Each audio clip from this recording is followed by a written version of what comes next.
How's it going, YouTube? And welcome back to episode 3 of the Devlog. I've been gone for a while, but boy, oh boy, have I been busy.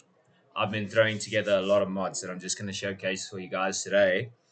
That's going to be working on expanding the world with the mod packs that I've created previously.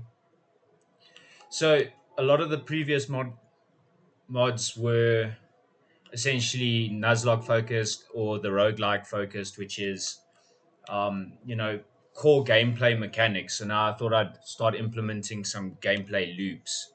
As you can see over here, this is what I've been working on. So these are the waystones that you get from the waystone mod.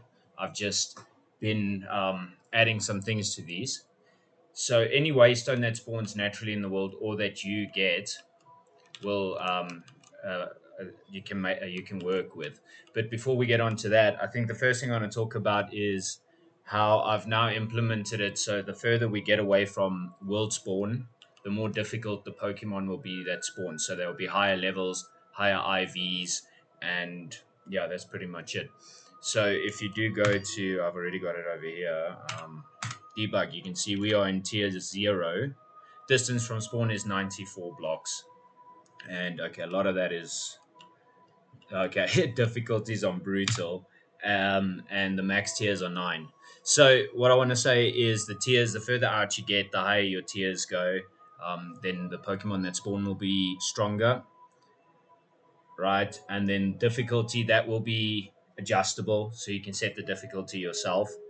The base ring at this moment is 2000. So for each 2000 blocks, that will be an extra tier going up to 9. That's configurable as well as the difficulty. Cool.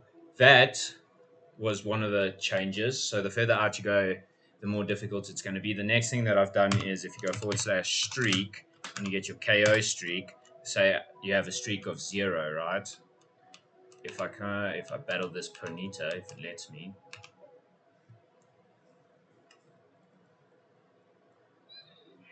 Whoa, that's pretty tough. Oh, I use confusion. That's not particularly strong. Psychic. Could have just used confusion again. Anyway, right.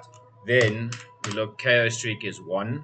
If you go to streaks and you say buff, I have no active streak, and my streak's still at 1. If I get to 10, then you'll start getting better XP from each battle, as well as your loot chances increase for drops. Right, with that being said, so those two mechanics make it quite fun to go further out and level up.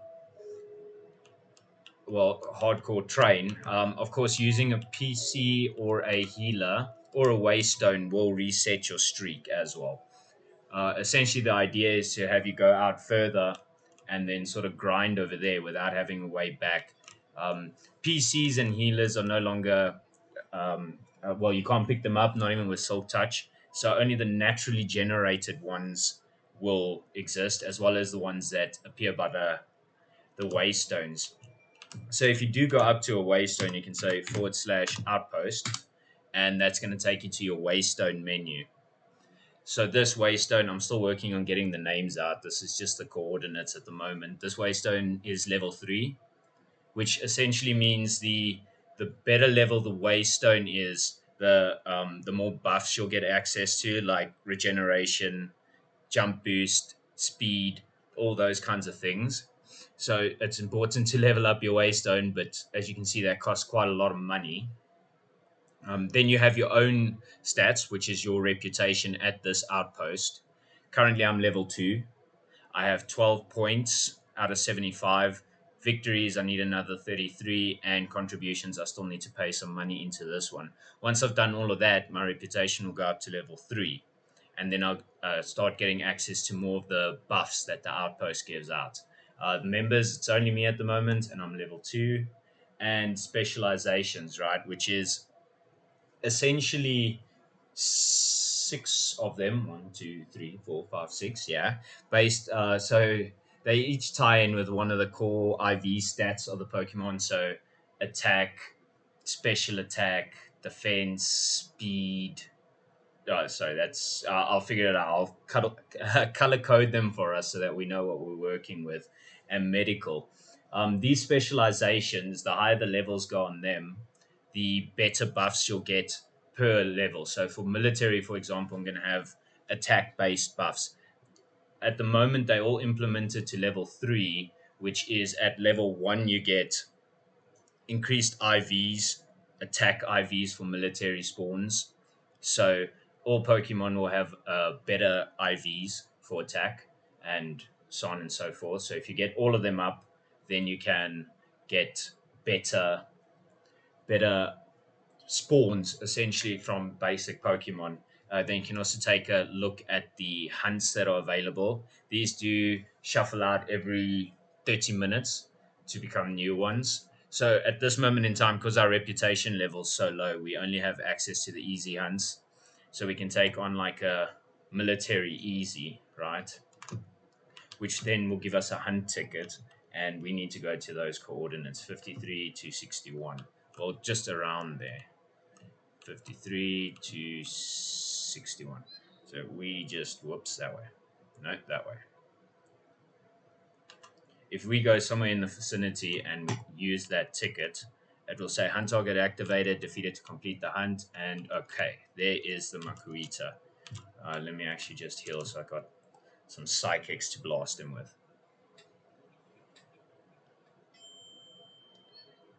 There we go. And if we defeat him,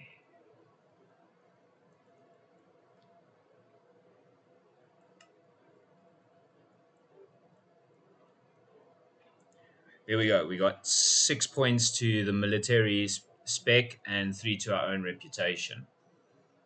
Okay, I don't need any drops. So if we come back here and we say outpost, you can see military's gone up and our own reputation points has gone up. So the specializations will be for all the members. All of us can work on that together to get these levels up. The next plan is to expand these specializations quite vastly so that it would be very beneficial to activate all of them or to level them all up. Lastly, I just want to talk about, I've also implemented what I call hazards. Let's just go to one that's a lot further away. Okay, as you can see, this outpost doesn't really have much. Let's go to that one. So these will be hazards, right? If I just say pH core, I can force a hazard, which I have called a hotspot for some reason here. Okay, so as you can see, we're in ring 9, which is quite far out already. So the base Pokemon's levels are already going to be quite high. That bit of 63. A hazard has started now, which will have more boss Pokemon spawning in with higher IVs as well for naturally spawning Pokemon. And you'll also have improved shiny odds. Right. Let me just fly away. Get out of the hazard area, get rid of some of those spawns. So there you can see already we got some bosses spawning in. The radius is quite far for the hazards. A lot of them do come with weather effects as well, which is quite interesting. Just making it more challenging. So yeah, so as you can see, there's a lot more boss Pokemon spawning now around here. The area of effect of the outpost is also based on the level. So the higher the level of the outpost, the further out you can go. This outpost is level 3, right? Okay, yeah, that makes sense because at level 1, it's just the outpost and the normal Pokestop. Level 2, we get the PC and the healer. And at level 3, I think we upgrade the Pokestop again. But yeah, I mean, let's hang around, see if we can spot some cool bosses. All right, a far-fetched. So the idea with this being that it's going to be quite beneficial to find different waystones in different biomes where you can set up outposts, especially if you're hunting for something rare. Um, the hazards does also improve the odds of the rarer Pokemon spawning naturally. If we go to check spawns, so yeah, you can see like Pokemon. Okay, leave me alone. Like Jigglypuff. will have increased spawning odds over here. All right, guys, take it easy. Let me just take a repel. Here we go. But yeah, you can see the levels are quite brutal over here. So this would be a great place to level up. Different biomes, you'll get obviously different Pokemon that you're hunting, and these guys will have increased IVs. The hazards do last for 30 minutes, as you can see, and there's no way to get rid of them at the moment. So it is quite dangerous at nighttime to be around any of these. But it definitely does make it quite fun to come out to these further ones. Also, if you do look at this outpost, you can see it costs a lot more for you to be able to level this one up. So the further out we go in the rings, the more expensive it would be to level up the outposts. The reputation will remain the same, as well as the hunts for the time being. I do want to expand on the hunts as well, but I haven't gotten to that yet. All right, cool. I think that's pretty much everything I wanted to show to you guys. Stay tuned to the next episode of Test Play, where I'm definitely going to be testing out all of the new functionality and working on my own outpost and seeing if I can't get that leveled up and see what we get over there.